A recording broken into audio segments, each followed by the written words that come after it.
दोस्तों, Iran America के बीच जो है वो तो है ही, लेकिन अगर मैं आपसे कहूं कि इसकी तगड़ी सजा ट्रंप को मिली तो, बीच चौराहे पर, बीच सड़क पर मिली तो, जी हां, कुछ एक ऐसी खबर निकलकर सामने आई है जिसने खास तौर पर इजराइल को बेचैन किया। आज आपको दिखाऊंगा, ट्रंप को एक तरफ तगड़ी सजा का वीडियो निकलकर सामने आया तो दूसरी तरफ ईरान ने स्पष्ट कर दिया है कि उसका अगला टारगेट कौन सा है। दरअसल आपको पता है कि ईरान के अंदर पिछले साल दिसंबर के आखिरी हफ्ते से लेकर इस साल की शुरुआत के 10 जनवरी तक कैसे दंगे हुए। खामनेई साहब का एक बयान, उसके फौरन बाद ही दंगे थम जाते हैं, फिर दंगाई छन जाते हैं, प्रदर्शनकारी घर चले जाते हैं, और जब दंगाइयों को पकड़ा जाता है तो उसमें से पकड़े जाते हैं 300 से ज्यादा मोसाद के एजेंट। अभी सीआईए के एजेंट नहीं पकड़े गए। अब उनकी वजह से मैंने तब भी कहा था इजराइल को इसकी सजा भुगतनी होगी। ईरान ने स्पष्ट कर दिया है कि उसका पहला नंबर टारगेट कोई और नहीं, नेतन्याहू है। इसने हरकत तो तय की। एक और खबर है, खबर यह है कि वो चाहते थे कि मिडिल ईस्ट का कोई देश आकर उनका समर्थन करे, अमेरिका का। लेकिन यहां क्या, यहां तो पश्चिमी देशों ने भी साथ छोड़ दिया है। कह दिया है कि आपके अपने चैनल टाइम्स एक्सप्रेस ने जो खबर दिखाई 20 दिन पहले वो सच है। समंदर में फंस गया भैया, अमेरिका फंस गया। उसने अपने सैनिकों की कुर्बानी देने की तैयारी कर ली है क्या? क्यों? क्योंकि एक सबसे तगड़ा लड़ाका संगठन ने ऐलान कर दिया, इस बार जाने नहीं देंगे। अमेरिका का युद्धपोत भी डूबेगा, अमेरिकी शिप भी डूबेंगे। कहां से, क्यों, कैसे, किस तरह से ऐलान हुआ, दिखाता हूं। नमस्कार, मैं हूं प्राजपल गौतम और आप देख रहे हैं टाइम्स एक्सप्रेस।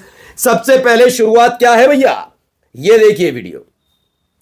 अभी आपने देखा कि रेवोल्यूशन जो था, इस्लामिक रेवोल्यूशन 1979 वाला मसला चल ही रहा था। इन सब के बीच एक वीडियो आती है, पहले वो वीडियो देखिए।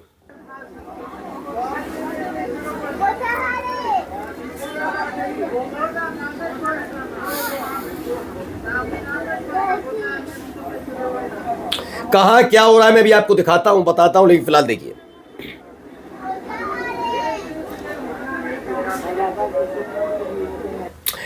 तो ट्रंप के तौर पर घुटने पर बैठा हुआ यह व्यक्ति चौराहे पर, ईरान में ही दावा है कि ईरान में चौराहे पर यह कार्यक्रम किया गया। इसमें दावा है कि ईरान की हुकूमत ने ट्रंप को नकली फांसी देकर दुनिया को संदेश देने की कोशिश की है। यह संदेश क्या है? तेज होती सैन्य तैनाती और कैरियर स्ट्राइक ग्रुप्स की हलचल के बीच ईरान अपने तरीके से दिखाना चाहता है कि वह दबाव की राजनीति से नहीं झुकेगा। तेहरान का कहना है कि वह अपनी संप्रभुता और क्षेत्रीय हितों की रक्षा के लिए खड़ा है, चाहे हालात कितने भी तनावपूर्ण क्यों ना हो। तो इसकी कहानी में थोड़ा आपको समझा देता हूं, अमेरिका लेकर चलता हूं आपको और अमेरिका की कहानी बताता हूं। अभी हाल ही में आपने देखा कि आईसीई जो स्पेशल पुलिस कही जाती है, डोनाल्ड ट्रंप को बहुत पसंद है वो, उसने कैसे अमेरिकन को मारना शुरू किया और उसके खिलाफ अमेरिका में प्रदर्शन शुरू हुआ। अमेरिका को चिंता सता रही थी ईरान के नागरिकों की, जबकि उनको दंगाइयों की चिंता थी। अमेरिका की जनता ने न केवल मोर्चा खोला, उस दौरान तस्वीर निकल कर आई कि खामनेई साहब का पोर्ट्रेट किया गया पूरी दीवार पर और कहा हेल्प अस, हेल्प अस। जबकि ऐसा अमेरिका के ईरान के अंदर नहीं है कि ट्रंप हमारी मदद करे। ट्रंप से किसी ने मदद नहीं मांगी, जबकि अमेरिका में खामनेई साहब से मदद मांगी जा रही। मैं ये नहीं कह रहा कि ईरान अमेरिका पर अटैक कर देगा, नहीं, ये नहीं होगा। तो ये अंतर है। अब यहां पर क्या है कि अपने अलग अलग तरह के कार्यक्रम के दौरान ट्रंप के खिलाफ यह मोर्चा खोला गया, ऐसे वक्त में जब अमेरिका बार बार कह रहा मैं युद्धपोत भेज रहा हूं, मैं ये कर रहा हूं, डील कर लो, डील कर लो। ईरान ने कहा झुकेंगे नहीं, सिर्फ एक मुद्दा उस पर बात करनी है, करो, वरना हमला करो ना आया। अरे 20 दिन बीत गए, हमला करो ना। लेकिन मसला यही नहीं, ये ट्रंप को लेकर है। एक खुल्लम खुल्ला ऐलान न्यूज चैनल पर किया जाता है और कहा जाता है उनका पहला टारगेट अब नेतन्याहू है। क्यों? क्योंकि उसने हमारे देश में दंगा भड़काने की साजिश रची। कैसे? जरा पहले इस वीडियो को देखिए।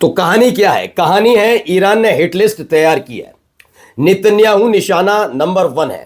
कहा जा रहा है कि भैया ये सारी चीजें निकल कर आई हैं, नेतन्याहू हमारा निशाना नंबर 1 है और इसी आधार पर चलेगा। कई और चेहरे भी हैं इसमें। नाराजगी तो रजा पहलवी को लेकर भी है, वो रजा पहलवी जिसने पूरे ईरान को गिरवी रख दिया था अमेरिका के और पश्चिमी देशों के हाथों, उनको लेकर तो है ही है। लेकिन उसके साथ साथ सबसे पहले अब नेतन्याहू से नाराजगी है कि आप भाई साहब ये जो कर रहे थे मोसाद एजेंट भेजकर, वो अब चल नहीं पाएगा। खुल्लम खुल्ला चुनौती दे डाली गई है कि कभी भी कुछ भी बड़ा हो सकता है। इसीलिए आपने देखा जब अमेरिका गए नेतन्याहू, इससे पहले भी कई बार जा चुके हैं, लेकिन इस बार नेतन्याहू की सुरक्षा तगड़ी थी। यह कहा जा रहा था, दुनिया भर कह रहा था क्या हो गया भाई, इससे पहले भी नेतन्याहू पहुंचे, लेकिन तब ऐसी सुरक्षा नहीं थी जैसे अमेरिका का राष्ट्रपति का काफिला निकल रहा हो अमेरिका की सड़कों से। ऐसा लग रहा है अमेरिका की राष्ट्रपति का काफिला, जबकि उसमें तो नेतन्याहू है, क्योंकि नेतन्याहू को डर था। पहला, गिरफ्तारी से जौहरान ममदानी वाला मसला। दूसरा डर इस बात का है कि अमेरिका में एक तो ट्रंप को लेकर नाराजगी आई है, नेतन्याहू की मौजूदगी भी अब नाराजगी का विषय बन रही है। तो कोई अप्रिय घटना ना घट जाए, इसीलिए यह सुरक्षा दी गई। कोई बहुत गर्व वाली बात नहीं है। मजा तब आता है कि जब किसी देश के अंदर हल्की फुल्की सुरक्षा व्यवस्था के साथ कोई राष्ट्रीय अध्यक्ष घूम ले, उसे कहा जाता है, वो सम्मान वाली बात होती है। क्योंकि देश का मतलब कोई राष्ट्रपति या प्रधानमंत्री नहीं होता। क्या उस देश के साथ आपके संबंध अच्छे हैं, क्या उस देश की जनता आपके बारे में अच्छा सोचती है, इसे समझने के लिए एक राष्ट्रीय अध्यक्ष को जाकर कम सुरक्षा व्यवस्था के बीच उस देश की सड़कों पर घूमकर दिखाना चाहिए। जनता तभी तो मानते हैं कि आप इस देश और इस देश में अच्छे संबंध है। ऐसे कैसे है, सुरक्षा में तो कोई भी रह लेगा। समझ गए नहीं समझ गए, ये कहानी थी। अब ये डरे हुए हैं। अगली खबर जो है, पहले जरा सुनिए क्या चुनौती दी गई, जिसने नमस्ते कर दिया कि भैया समंदर में तुमने अपने सैनिक फंसाए, हम नहीं फंसाएंगे। क्यों कह रहे हैं, जरा सुनिए क्या है।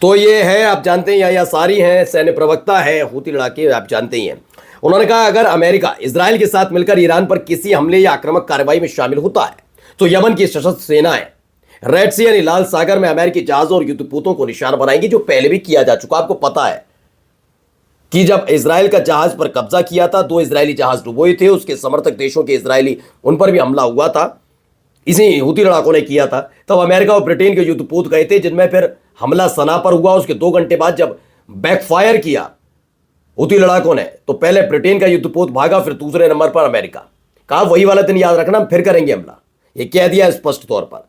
इसी से जैसी ये खबर आई उसके फौरन बाद देखिए, राइटर्स जो ब्रिटेन का एक न्यूज एजेंसी है, बड़ी मानी जाती है, US troops are in great danger in the event of war with Iran.